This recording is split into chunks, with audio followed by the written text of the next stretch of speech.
Hello everyone, this is Surf. Like the video, subscribe, do it now. And let's get on to the video.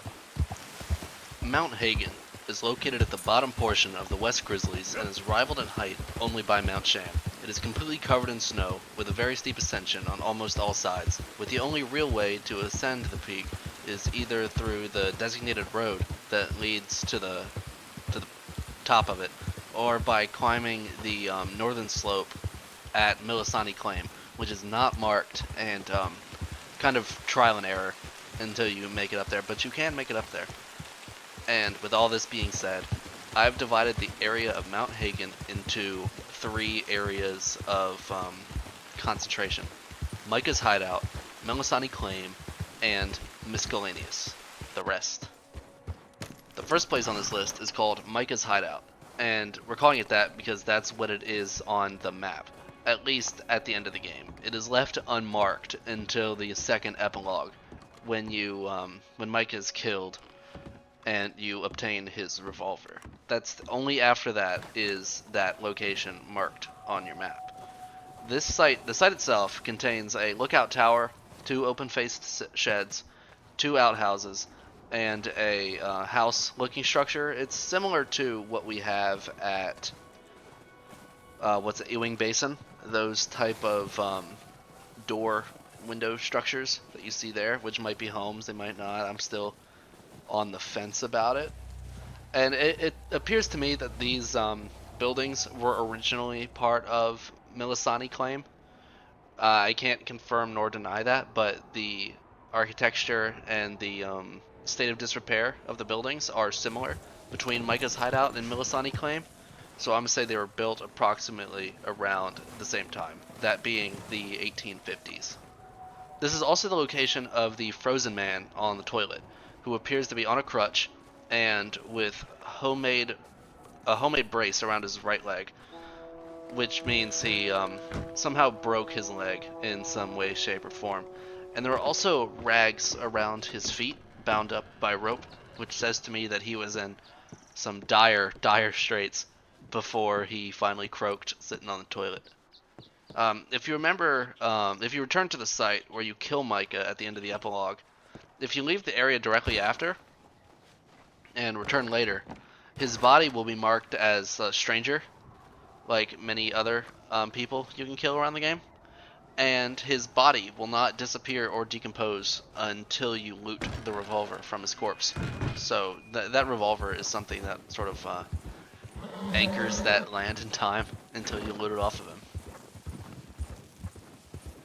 Next on the list, Millesani Claim is a silver mine that can be found lower on the slope than the rest of the buildings on Mount Hagan. The site itself is quite obscure, with no direct route that connects it to the rest of the world, and no missions that take you even close to the location, up until the last mission where you can confront Micah in the epilogue.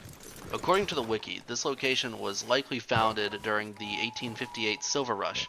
However, the profit was much reduced after legislation was passed that did not include silver under the umbrella of the United States gold standard.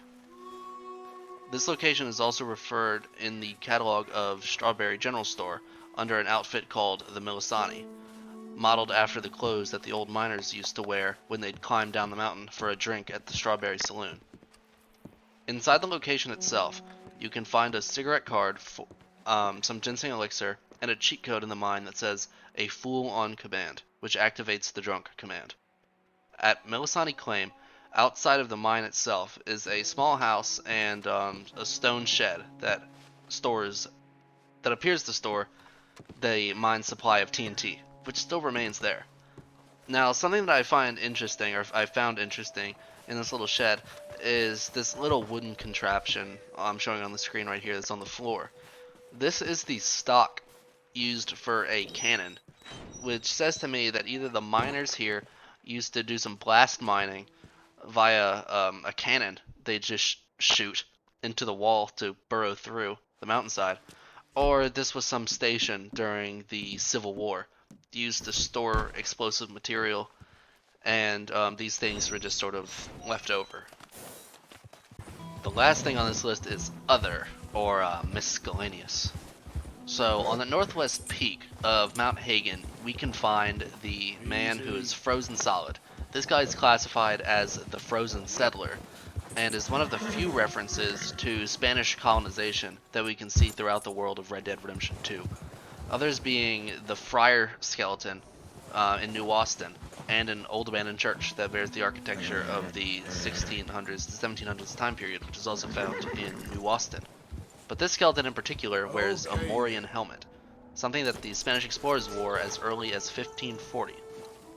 According to the maps I could find online, the closest expedition that would have been in the vicinity of the Rocky Mountains was Francisco Vasquez Coronado, but I find that conclusion unlikely, since Coronado did not go as far north as what may be presented here in Red Dead Redemption 2. Also near the peak of Mount Hagan is a rock carving, which is part of the Francis Sinclair mission that has to do with all the time traveling around and that GTA 5 Epsilon Forerunner type of thing. And that's all we have on Mount Hagan.